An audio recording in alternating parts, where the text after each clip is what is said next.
Dans un œil sur les people, cette semaine, l'un des auteurs les plus attendus de cette rentrée littéraire, Alexis Michalik. Alors Alexis Michalik, vous en avez forcément entendu parler. 4 pièces, 4 succès, et notamment celui d'Edmond, la pièce aux 5 Molières, qu'il a lui-même adaptée au cinéma. Ça c'était déjà bien Alexis, mais tu as décidé aujourd'hui d'aller encore plus loin, et c'est d'ailleurs le titre de ton roman, paru aux éditions Albin Michel. Ce premier roman, cette histoire, de quoi s'agit-il ?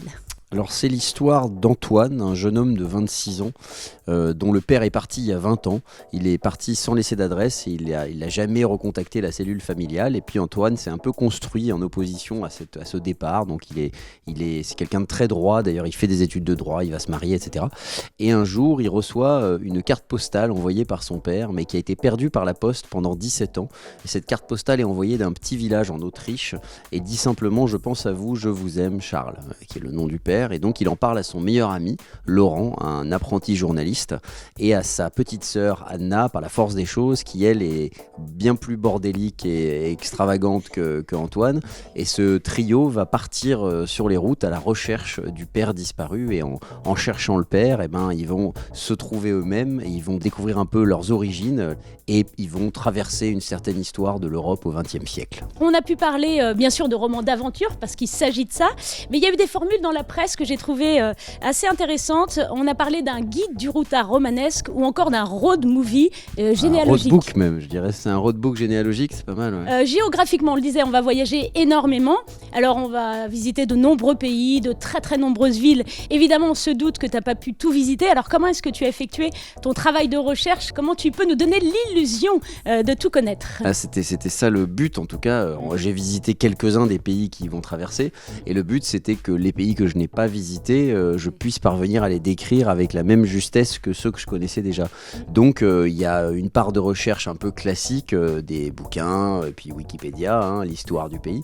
Et il y a aussi une part de recherche qu'aujourd'hui on peut vraiment faire grâce aux réseaux sociaux, puisque quand on tape le nom d'un petit bled sur Instagram, on voit tout de suite des photos actuelles de cet endroit, des vidéos, et on peut saisir un peu l'ambiance de l'environnement de cet endroit-là beaucoup plus fort qu'en connaissant l'historique du pays, quoi.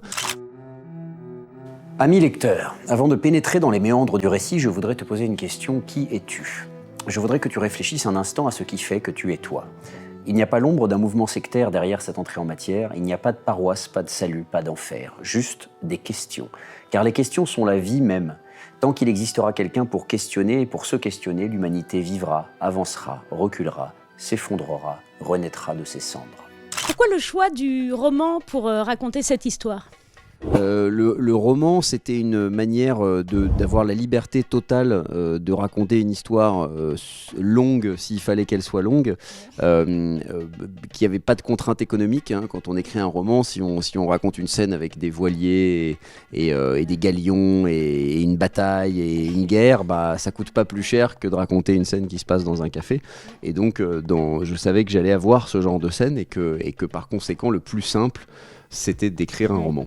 Mais au début, j'ai entendu dire que tu l'avais pensé comme une série. Oui, tout à fait. Il y a 10 ans, je me suis dit ça ferait une super série. Et puis je me suis bien rendu compte il y a 10 ans que ça allait être un petit peu compliqué à mettre en œuvre, qu'il n'y avait pas encore les moyens qu'il y a aujourd'hui, comme par exemple tout ce qui est Netflix, les plateformes Amazon, etc.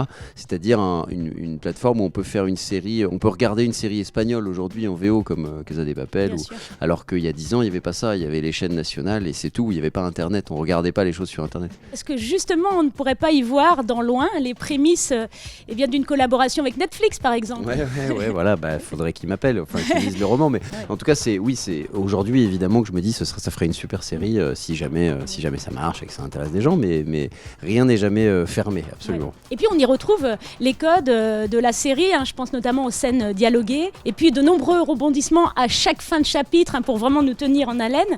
Donc finalement ça pourrait être un prélude, effectivement, une œuvre cinématographique ou une série. Ça pourrait, espérons-le, ouais. Mais c'est sûr que moi j'ai cette écriture en tête. Évidemment, j'écris plus des pièces ou des scénarios que des romans. C'était ma première fois.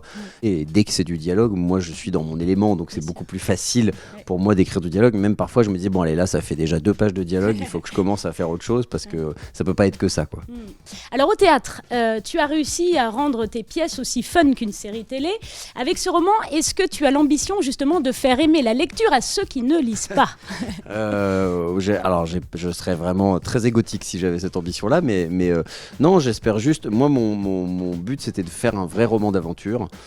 Effectivement, un roman populaire, hein, donc pas du tout réservé aux lecteurs assidus d'une littérature particulièrement pointue. Pas trop pointu, voilà. Non, et en même temps, à travers ce roman d'aventure, ce roadbook, d'amener des éléments historiques, des informations, des rebondissements, mais voilà, des sources de réflexion, enfin, des choses qui font que le lecteur, en ayant l'impression de s'amuser et d'avoir envie de savoir ce qui se passe et de suivre cette enquête, malgré tout, il va passer par des endroits qu'il connaissait absolument pas, et il suffit juste de se laisser emporter, quoi.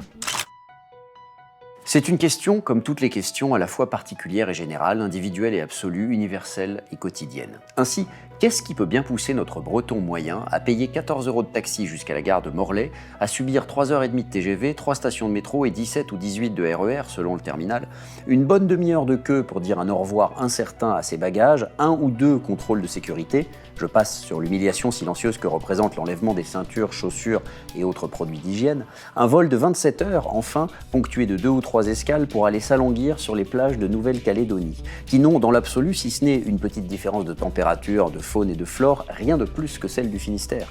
Alors Alexis Michalik, dès le prologue de ce roman, tu te permets de tutoyer le lecteur d'une manière très familière. Toi, lecteur, nous aussi on a décidé d'utiliser un petit peu ta manière en se rapprochant de toi avec l'interview. Toi, auteur. Alors toi, auteur, tu nous dis qu'il existe 3 catégories de voyageurs. Il y a les indigènes, les aventuriers et les touristes. Est-ce que toi, auteur, tu appartiens à l'une de ces 3 catégories ? Ouais, je pense que j'appartiens à 2 de ces catégories. Je pense que parfois je suis touriste et parfois je suis un local. Moi j'aime bien voyager et me sentir et apprendre des mots de la langue. J'adore rester à un endroit et apprendre comment font les locaux. J'aime pas aller là où vont les touristes, j'aime aller là où vont les locaux. Après, selon le type de voyage, il arrive que je reste dans ma chambre d'hôtel pour travailler, pour ceci, pour cela, et que j'ai pas eu le temps de voir le pays. Ça dépend du temps qu'on a en fait. Et pas aventurier alors ? Non, j'ai pas très envie de me retrouver bouffé par un croco, donc en général c'est toujours raisonnable le risque que je prends. Toi auteur, tu nous demandes, à nous lecteurs, pourquoi le voyage ? Mais toi auteur, le sais-tu toi-même ? En tout cas j'ai écrit 650 pages d'un roman pour essayer d'y répondre, donc en tout cas ce que je sais c'est que moi je voyage de plus en plus. Je vais à la rencontre de diverses cultures et ça me nourrit évidemment, le voyage nourrit. Donc plus les choses avancent, plus j'ai le temps de voyager et plus ça me plaît. Toi, auteur, tu défends et affirmes un théâtre populaire et exigeant. Est-ce qu'on peut en dire autant de ce roman ? Oui, complètement. Je pense qu'il s'inscrit complètement dans la catégorie de mes pièces. C'est un roman populaire puisque c'est vraiment un roman d'aventure. Moi, je l'ai imaginé. Le meilleur endroit pour le lire, c'est à la plage, au soleil, allongé sur sa serviette. Mais j'ai pas eu cette chance, mais je te promets qu'on voyage quand même. Voilà, merci beaucoup. Mais ce que j'allais dire, c'est que j'espère que même quand on n'est pas à la plage, on peut quand même lire le roman. Mais oui, je crois qu'il est populaire. C'est une autre façon de s'évader, justement. C'est là le plaisir aussi. C'est vrai. Et moi, c'est parce que moi personnellement je lis vraiment l'été quoi. C'est quand l'été arrive, c'est génial, je fais ma cargaison et puis je décroche, je débranche et puis je lis. Donc je me dis que tout le monde est un peu comme moi, mais non, il y a des gens qui rentrent et qui aiment lire le soir, qui aiment. Moi c'est vrai que la rentrée c'est toujours synonyme, la rentrée théâtrale, c'est extrêmement chargé, donc du coup tous les bouquins sont mis de côté en attendant un peu de temps quoi. Dans ce roman, il est écrit qu'un homme qui se trouve beau prépare au petit déjeuner un repas gastronomique. Et toi, auteur, à quoi ressemblent tes petits déjeuners ? C'est une excellente question parce que je suis très fier de mes petits déjeuners, figurez-vous. Écoutez, je mange salé le matin et alors pour vous donner ma petite recette, ce sera une tranche de Volkenbrot, le pain allemand un petit peu toasté. Avec le nom fait rêver. Très rêvé, avec un demi-avocat, avec de la betterave, du concombre, en général du fromage et un œuf avec de la ciboulette et de la coriandre fraîche. Voilà, ça c'est ce que je mange tous les matins. Voilà, et il y a besoin que d'un repas par jour, c'est quand même le côté pratique pour bosser après derrière. Si seulement, mais non, ce n'est que le premier d'une longue série. En parlant d'un autre personnage, toi, auteur, tu nous dis d'imaginer un smiley grandeur nature pour avoir une idée de lui. Et toi, si tu étais un smiley, tu serais... Quel smiley je serais. C'est ça. Moi j'ai une moue particulière. Je fais souvent une moue qui est une moue un peu sceptique, une moue de... Voilà. Et que Ah ouais. mes potes, quand ils m'imitent, ils font toujours cette petite moue. Donc je pense que je serais un smiley avec une petite moue un peu sceptique. Ouais, un peu dubitatif, quoi. Ouais, voilà. Ça veut tout dire, hein. Ça Ouais. s'utilise Ça dans peut toutes être les situations, hein. mollo, Voilà, ça peut être mollo mollo, ou ouais, c'est pas Oui. mal, ou peut-être, pourquoi pas, ou non, je crois pas. Ouais. Enfin, ça peut vouloir dire beaucoup de choses. Alexis Michalik, ton roman va nous permettre de nous rapprocher de toi, mais pas seulement, il y a aussi le vrai faux. Alors, vrai ou faux, tu as reçu plusieurs Molières, mais ton vrai rêve, c'était d'être récompensé d'un Shakespeare. Oui, c'est ça.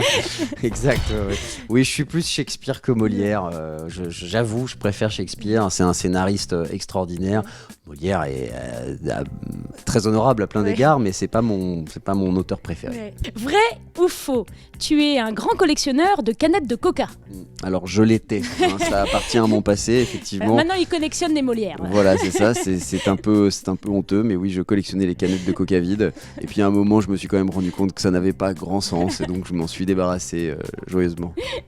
Vrai ou faux, après le théâtre, le cinéma, la BD, la littérature, ton prochain projet sera musical. Ah, je vois qu'on est bien renseigné. Eh bien, tout à fait. Il se peut qu'il y ait une comédie musicale dans les tuyaux.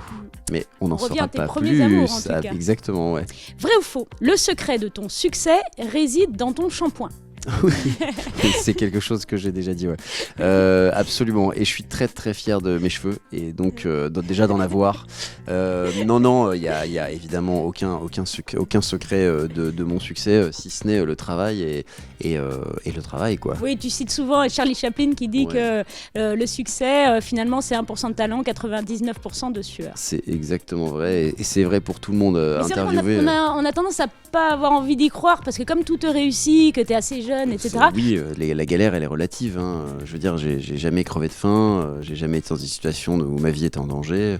Mais toute création nécessite une discipline et une force mentale d'arriver à repartir au travail, d'arriver à encaisser les critiques et à se dire bon allez, je vais essayer de faire mieux la prochaine fois. C'est du travail, c'est de se Mais là, lever les le critiques matin. sont quand même positives, et y compris Oui. d'ailleurs sur ce roman. Les premières sont sorties, pour Ouais. l'instant, t'as pas trop de plaintes. Voilà, je touche continue, du bois, touche du bois. mais non, ouais, pour l'instant, je suis très, ça Ouais. se passe bien. Vrai ou faux, tu es aujourd'hui ce qu'on appelle un raconteur d'histoire, mais petit, tes camarades disaient plutôt mytho. Non, pas du tout. Non, au contraire, là pour le coup, j'étais un peu comme Antoine, j'étais très très droit et vraiment un peu premier de la classe, tête à claque. Ouais, non, pas du tout. Il paraît que tu étais boutonneux, on a du mal à y Ouais, croire, ouais. et misanthrope. Si, On a aussi du mal à y croire. J'étais complètement boutonneux et misanthrope, exactement. En fait, misanthrope parce que boutonneux Pas peut-être. misanthrope parce que boutonneux, et dès que j'ai perdu mes boutons, j'écrivais un journal intime quand j'étais ado, où je racontais tous mes malheurs, qui étaient extrêmement relatifs, hein, je m'en rends compte aujourd'hui, mais bon, qui sont quand même des souffrances. Et à la fin de ce journal intime, quand j'avais à peu près 17 ans, j'ai fini par dire bon bah là en fait j'ai plus de boutons, en fait ça va, donc je vais arrêter d'écrire ce journal intime parce que ça va. Et depuis, bah voilà, je n'ai plus écrit C'est de là où journal tu es intime. devenu raconteur d'histoire, justement, il fallait raconter autre chose. Exactement. Le bonheur n'intéresse personne. Exactement, il fallait raconter un truc, et comme moi ma vie n'était plus très intéressante, et ben Ouais, je ouais. suis allé chercher l'inspiration ailleurs. Heureusement pour nous. Vrai ou faux, dans la vraie vie, le personnage d'Antoine n'est autre que le fils du facteur. Alors ça, effectivement, il faudra lire le roman pour le Exactement. savoir, je n'en dirai pas plus. Voilà, donc pour découvrir les vraies origines effectivement du personnage d'Antoine, pour se délecter de ce roman loin, je le rappelle, paru aux éditions Albin Michel, eh bien il faudra traverser les frontières, il faudra traverser les époques, se faire plaisir. C'était un petit peu l'objectif, donner envie aussi de voyager. Oui, Alexis. évidemment, et j'espère que je serai tout particulièrement touché que la jeune génération lise ce roman et se retrouve un peu emportée, et que ça leur ouvre aussi des envies de voyage et d'ailleurs. Bon, en tout cas, nous, on l'a été et on t'en remercie. Eh ben, Vraiment, merci beaucoup à vous. c'était top.